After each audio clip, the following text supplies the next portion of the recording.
జై శ్రీరామ్. మన జగ్గయ్యపేటలో ఏప్రిల్ 5వ తారీఖున ఆదివారం రోజున జగ్గయ్యపేట మున్సిపాలిటీ వారు మరియు డిఎస్ఏ స్విమ్మింగ్ అసోసియేషన్ వారు సంయుక్తంగా మొదటిసారి నిర్వహించిన ఈత పోటీల్లో భాగంగా ఆంధ్రప్రదేశ్, తెలంగాణ రాష్ట్రాల నుండి 210 మంది స్విమ్మర్స్ పాల్గొనడం జరిగింది. జగ్గయ్యపేట నుండి మహిళలు, పురుషులు కలిసి 50 మంది పాల్గొనడం జరిగింది. దీనిలో భాగంగా నాకు బ్యాక్ స్ట్రోక్ 50 మీటర్లు థర్డ్ ప్రైజ్ మరియు backstroke 25 metres gold medal రావడం జరిగింది.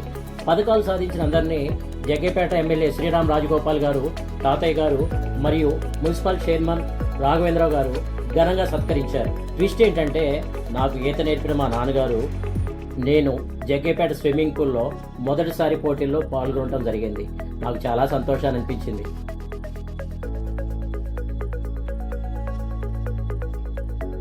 Thank you. జై శ్రీరామ్.